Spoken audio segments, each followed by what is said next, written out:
नमस्कार मंडळी. साबुदाणा आणि बटाट्याचे पापड आपण नेहमीच बनवतो, पण पापड बनवताना बऱ्याच जणींना बऱ्याच अडचणी येतात. ते म्हणजे पापड बनवताना पीठ अगदी चिकट होतं, त्यामुळे पापड व्यवस्थित लाटता येत नाही किंवा प्रेस करता येत नाही. आणि दुसरे म्हणजे पापड वाळल्यानंतर त्याला चिरा जातात, त्याचे तुकडे पडतात किंवा भुगा होतो. तर असं काही होऊ नये आणि परफेक्ट असे आपले साबुदाणा बटाट्याचे पापड तयार व्हावेत म्हणून ही रेसिपी शेवटपर्यंत बघा. यात काही टिप्स आणि ट्रिक्स सांगितल्यात त्या नक्की फॉलो करा, म्हणजे त्या उन्हाळ्यात हे पापड तुमचे परफेक्ट असे तयार होतील. चला, सगळ्यात आधी मी इथे अर्धा किलो बटाटे शिजायला ठेवलेत. बटाटे स्वच्छ धुवायचे, त्यात थोडंसं मीठ टाकायचं आणि शिजायला ठेवायचं. बटाटे एका बाजूला शिजतायत तोपर्यंत आपण एका कढईमध्ये साबुदाणा भाजून घेणार आहोत. अर्धा किलो बटाट्यांसाठी अर्धा पावशर साबुदाणा घ्यायचा आहे. म्हणजे 1 किलो बटाटा असेल तर पावशर साबुदाणा घ्या. त्या प्रमाणामध्ये मी इथे अर्धा पावशर म्हणजे 125 ग्रॅम साबुदाणा घेतला आहे. साबुदाणा आणि बटाट्याचं प्रमाण चुकू देऊ नका. हे प्रमाण परफेक्ट असं आहे या पापडांसाठी. आता साबुदाणा भाजताना गॅस अगदी मीडियम टू लो ठेवायचा आहे. गॅस कुठेही मोठा करायचा नाही आहे. अगदी लो फ्लेमवरती आपल्याला हा साबुदाणा एक 6 ते 7 मिनटं छान भाजून घ्यायचा आहे. डाग पडून द्यायचे नाही आहेत, परंतु साबुदाणा पूर्णपणे हलका व्हायला पाहिजे. तुम्ही बघू शकता साबुदाण्याचा पूर्ण कलर पांढरस असा झाला आहे. जो ट्रान्सपरंट असतो तो कलर पूर्ण साबुदाण्याचा छान भाजले गेले की पांढरस होतो. पांढरस असं झाला की साबुदाणा थोडासा थंड करायचा आणि नंतर मिक्सरमध्ये छान बारीक करून घ्यायचा. जर तुम्ही जास्त क्वांटिटीमध्ये बनवत असाल तर हेच तुम्ही पीठ गिरणीमध्येही बनवू शकता, परंतु मी छोट्या क्वांटिटीमध्ये बनवत होते म्हणून मी हे मिक्सरला बारीक करून घेतले. अगदी फाईन असं मिक्सरला छान बारीक होतं.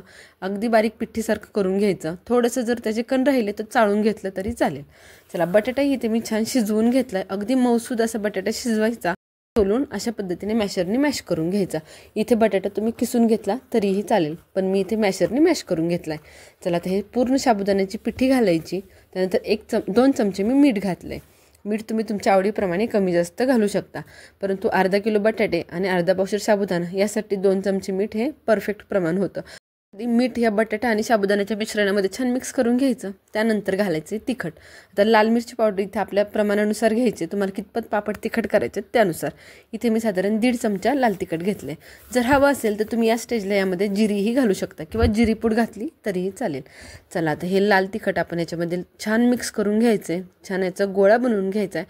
आता बटाटे थोडेसे कोमटसर होते तोपर्यंतच हे पीठ मी मळून घेतले, कारण बटाट्याच्या उबीमध्ये साबुदाण्याचं पीठ आपल्याला भिजायला मदत होतं. आता हे पीठ आपल्याला अर्धा तास भिजवून घेतले. हे अर्धा तास जर पीठ तुम्ही भिजू दिलं नाही तर पापड चिकट होतात आणि ते तुटतातही. त्यामुळे ही सगळ्यात महत्त्वाची टीप आहे की बटाटे आणि साबुदाण्याचं पीठ एकत्र मिक्स केल्यानंतर ते अर्धा तास छान भिजू द्या. त्यानंतरच पापड करायला घ्या. ते मी प्लास्टिकची शीट घेतली, त्याला गोलाकारामध्ये कट करून घेतली. प्लास्टिकच्या शीटला सगळ्यात आधी पहिल्यांदा तेल लावून घ्यायचं.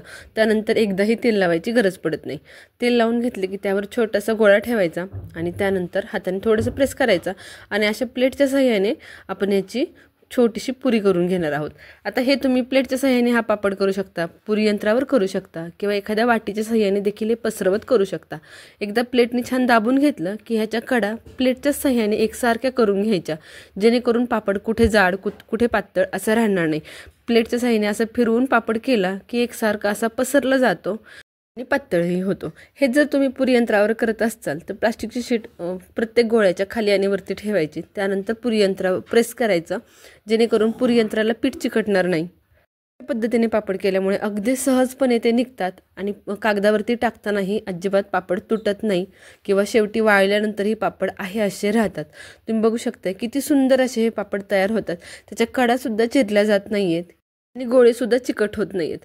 बटाटा आपला छान शिजला गेला होता आणि साबुदाणाही त्याच्यामध्ये छान मऊसूद असा भिजला गेला आहे. छान तो बटाट्याच्या गरमीमध्ये वाफरला गेला आहे. त्याच्यामुळे तळताना देखील हा पापड दुप्पट फुलतो. हे सर्व पापड मी असेच करून घेते. आता मी फुलपत्राच्या साह्याने देखील करून दाखवते. जर तुम्हाला डिशने करायचे नसतील तर एखादं फुलपत्र किंवा वाटीही घेऊ शकता. त्याने देखील अगदी सरसर पीठ पसरलं जातं आणि गोलाकार असा आपला पापड तयार होतो. आता हे पापड कडकडीत उन्हात 2 दिवस छान वाळवून घ्या. जर ऊन नसेल तर फॅन खाली 2 ते 3 दिवस छान वाळवून घ्या. चला, आता इथं आपले पापड तयार झालेत, मस्तपैकी वाळले गेलेत. इथे मी 2 दिवस ऊन दिलं होतं, 2 दिवसात छान वाळलेत. आता हा पापड आपण तळायला घेऊयात. कुठलाही पापड तळताना तेल एकदम कडकडीत असं गरम करायचं, त्यानंतर पापड टाकायचा. तुम्ही बघू शकताय पापड किती फुलायला सुरुवात झाली आहे. अगदी दुप्पट असे हे पापड फुलतात आणि अगदी खुसखुशीत लागतात. उपवासालाच काय, असे एरवी हे पापड खायला खूप छान लागतात. चला, तुम्ही बघू शकता किती सुंदर असा हा आपला पापड तळला गेला आहे. परफेक्ट असा दुप्पट पापड फुलला आहे. दिलेल्या सगळ्या टिप्स आणि ट्रिक्स वापरून हे तुम्ही साबुदाणा बटाट्याचे पापड नक्की ट्राय करा. कसे वाटलेत हे देखील मला कमेंट सेक्शनमध्ये सांगा. चॅनल आतापर्यंत सबस्क्राईब केलं नसेल तर नक्की करा. भेटूयात पुन्हा एकदा अशाच खमंग आणि खुसखुशीत रेसिपीसोबत. धन्यवाद.